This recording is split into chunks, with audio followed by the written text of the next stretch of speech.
You, John Fitzgerald Kennedy, do solemnly swear. I, John Fitzgerald Kennedy, do solemnly swear. That you will faithfully execute the office of President of the United States. That I will faithfully execute the office of President of the United States. And will, to the best of your ability. And will, to the best of my ability. Preserve, protect, and defend the Constitution of the United States. Preserve, protect, and defend the Constitution of the United States. So help you God.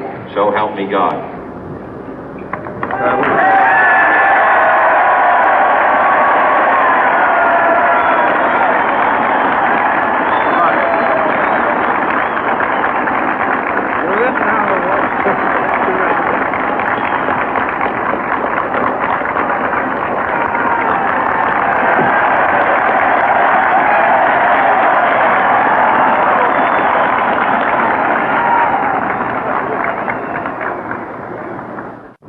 Vice President Johnson, Mr. Speaker, Mr. Chief Justice, President Eisenhower, Vice President Nixon, President Truman, Reverend clergy, fellow citizens. We observe today not a victory of party, but a celebration of freedom, symbolizing an end as well as a beginning, signifying renewal as well as change. For I have sworn before you and Almighty God the same solemn oath our forebears prescribed nearly a century and 3/4 ago. The world is very different now, for man holds in his mortal hands the power to abolish all forms of human poverty and all forms of human life. And yet the same revolutionary beliefs for which our forebears fought are still at issue around the globe. The belief that the rights of man come not from the generosity of the state, but from the hand of God.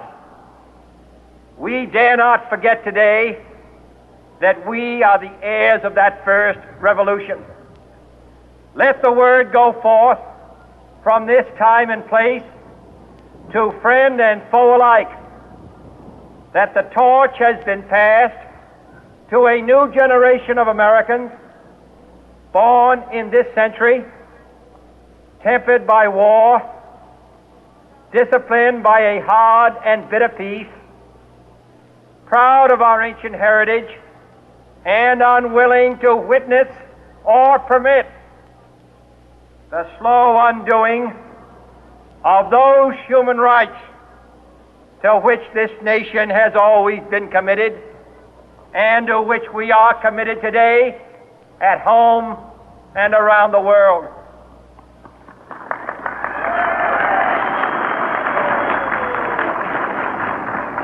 Let every nation know, whether it wishes us well or ill, that we shall pay any price, bear any burden, meet any hardship, support any friend, oppose any foe to assure the survival and the success of liberty.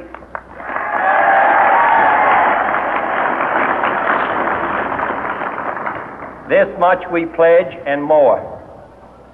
To those old allies whose cultural and spiritual origins we share, we pledge the loyalty of faithful friends.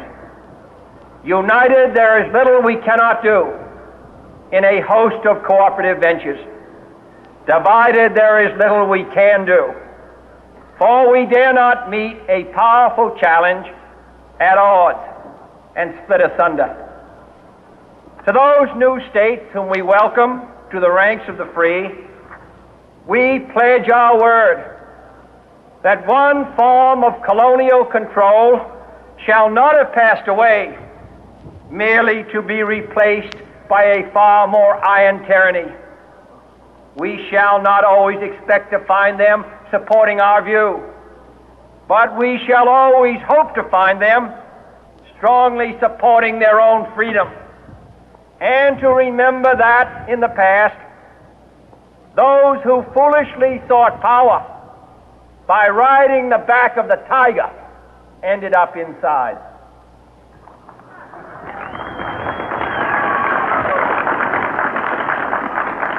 To those people in the huts and villages of half the globe, struggling to break the bonds of mass misery, we pledge our best efforts to help them help themselves for whatever period is required, not because the communists may be doing it, not because we seek their votes, but because it is right.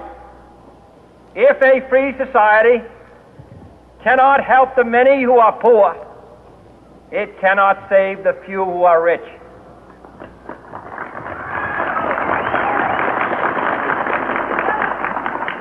To our sister republics south of our border, we offer a special pledge to convert our good words into good deeds, in a new alliance for progress, to assist free men and free governments in casting off the chains of poverty. But this peaceful revolution of hope cannot become the prey of hostile powers. Let all our neighbors know that we shall join with them to oppose aggression or subversion anywhere in the Americas. And let every other power know that this hemisphere intends to remain the master of its own house.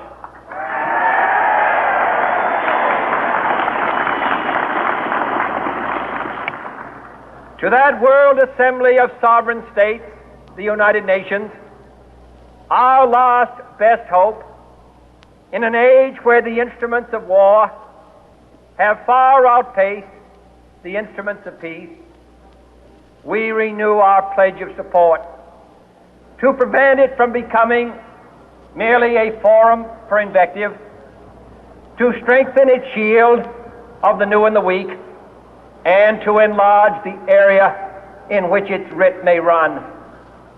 Finally, to those nations who would make themselves our adversary, we offer not a pledge, but a request that both sides begin anew the quest for peace. Before the dark powers of destruction, unleashed by science, engulf all humanity in planned or accidental self-destruction, we dare not tempt them with weakness, for only when our arms are sufficient beyond doubt can we be certain beyond doubt that they will never be employed. But neither can two great and powerful groups of nations take comfort from our present course, both sides overburdened by the cost of modern weapons, both rightly alarmed by the steady spread of the deadly atom, yet both racing to alter that uncertain balance of terror that stays the hand of mankind's final war. So let us begin anew, remembering on both sides that civility is not a sign of weakness, and sincerity is always subject to proof. Let us never negotiate out of fear, but let us never fear to negotiate.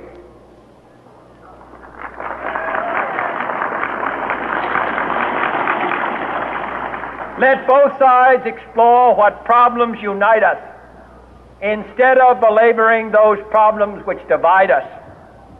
Let both sides, for the first time, formulate serious and precise proposals for the inspection and control of arms, and bring the absolute power to destroy other nations under the absolute control of all nations.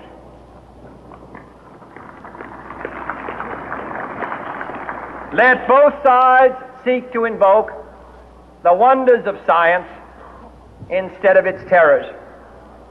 Together, let us explore the stars, conquer the deserts, eradicate disease, tap the ocean depth, and encourage the arts and commerce.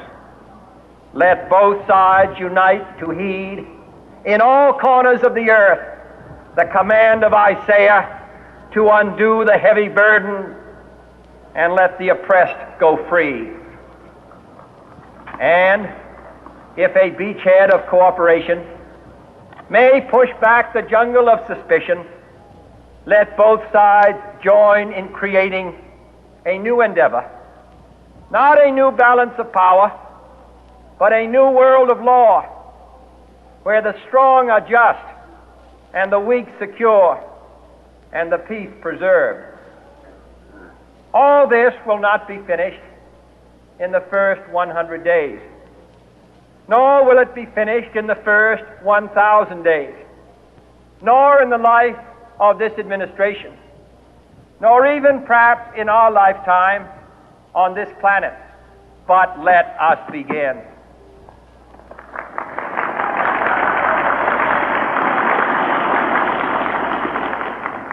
In your hands, my fellow citizens, more than mine, will rest the final success or failure of our course. Since this country was founded, each generation of Americans has been summoned to give testimony to its national loyalty. The graves of young Americans who answered the call to service surround the globe.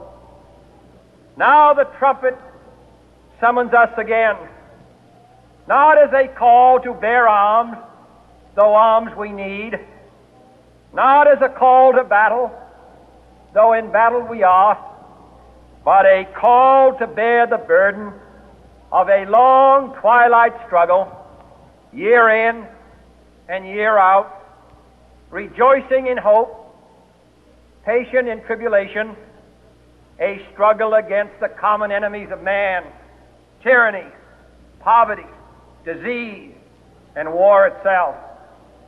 Can we forge against these enemies a grand and global alliance,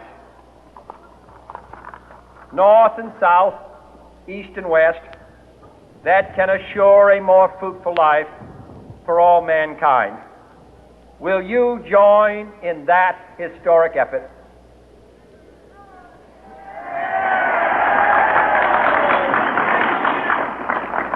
In the long history of the world, only a few generations have been granted the role of defending freedom in its hour of maximum danger. I do not shrink from this responsibility. I welcome it.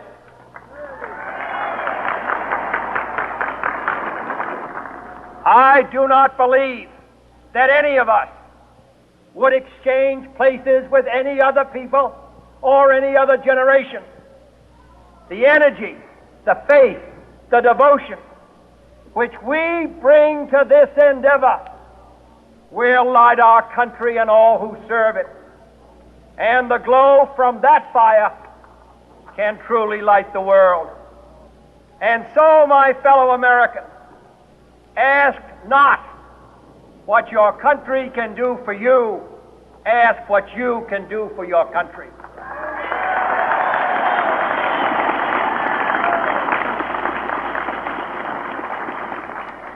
My fellow citizens of the world, ask not what America will do for you, but what together we can do for the freedom of man.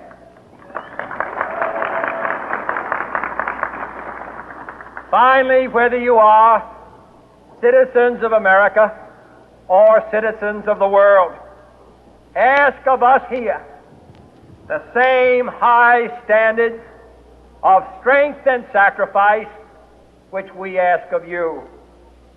With a good conscience, our only sure reward, with history the final judge of our deeds, let us go forth to lead the land we love, asking His blessing and His help, but knowing that here on earth God's work must truly be our own.